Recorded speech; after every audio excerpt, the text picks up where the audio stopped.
Former felons have the right to vote. The Conversation website, June 4th, 2020, states, in 2018, Florida voters approved a constitutional amendment ending the disenfranchisement of ex-convicts, though it excluded people convicted of murder or sexual offenses. Amendment 4 restored voting rights to felons after they complete all the terms of their sentence, including parole or probation. How can we ask former felons to contribute, reconnect, and be a part of our society, but tell them they cannot vote and affect real change in their local and federal governments? Former felons should have the right to vote, and more states are putting the decision in the voters' hands. My goal is to show you why disenfranchising felons was started and why it must end. How did felons lose the right to vote? And do other countries disenfranchise felons? Former felons and advocacy groups are fighting for former felons to be able to vote when they have completed their sentences. Imagine if every disenfranchised felon had the right to vote. Is disenfranchisement something that happens all over the world? Let's start with what brought disenfranchisement into being and how the U.S.'s stance compares in the world. Where did disenfranchisement begin in the U.S.? The Verdict Justia website, May 29, 2020 states, this nation's long-standing hostility towards criminals and convicts bubbles over in an 1871 Virginia court decision that described prisoners as slaves of the state. As a consequence of his crime, a prisoner has not only forfeited his liberty, but all his personal rights except to those which the law in its humanity accords to him. The Conversation website, June 4, 2020. Fearing the growth of African American political power, Southern states did two things.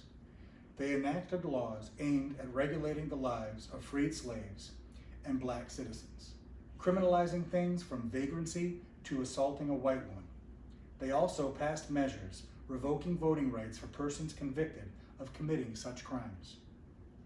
How does the U.S. stance on disenfranchisement compare to other countries?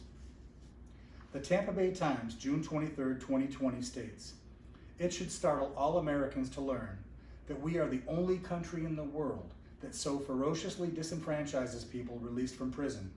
While some countries have limited post-prison disqualifications, no country relegates individuals who've served their sentences to a lower secondary caste as we do in the United States.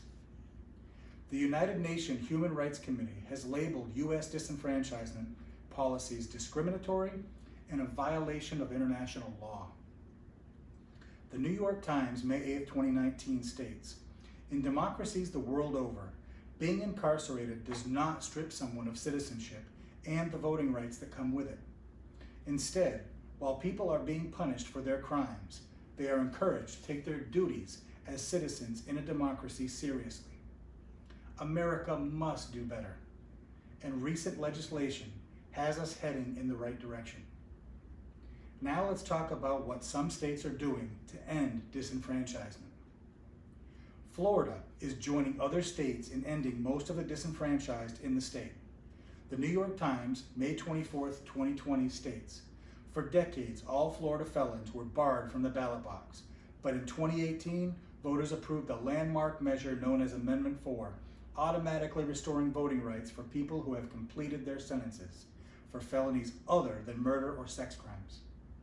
The Tampa Bay Times, June 15, 2020 states, federal judge on Sunday refused to put on hold his decision allowing hundreds of thousands of Florida felons who have completed prison or jail sentences to register and vote in this year's elections.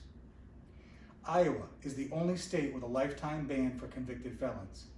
The CNN website, June 17, 2020 states, Iowa Governor Kim Reynolds said she plans to sign an executive order that would reinstate the voting rights of Iowans who have completed their felony sentences.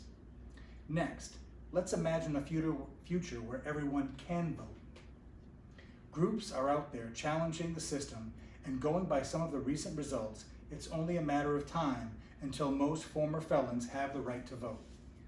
BLM, Black Lives Matter, and FIC-PFM, formerly incarcerated convicted people and families movement, as well as other groups throughout the U.S., continue to fight for former felons having the right to vote. The CNN website, June 17, 2020 states, After meeting with Reynolds on Friday, Des Moines Black Lives Matter activists said that the governor committed to drafting an executive order and that she would allow them to review the draft in another meeting on Monday. In conclusion, I have gone over restoring the right of former felons to vote. It is a right some of us take for granted or might not even exercise. But for someone completing their sentence and trying to assimilate back into the community, it is a huge deal. 2/3 of Florida voters have spoken in 2018, and it was to restore former felons' voting rights. My hope is that those of us who voted for this will continue to give support to those that need it. The Tampa Bay Times, June 23, 2020 states, South African Justice Albie Sachs, who spent time in jail during the apartheid era, put it this way: the vote of each and every citizen is a badge of dignity and of personhood. Quite literally, it says that everybody counts in a country of great disparities of wealth and power. It declares that whomever we are, whether rich or poor, exalted or disgraced, we all belong to the same democratic South African nation, that our destinies are intertwined in a single interactive polity. Americans would do well to heed this sage advice.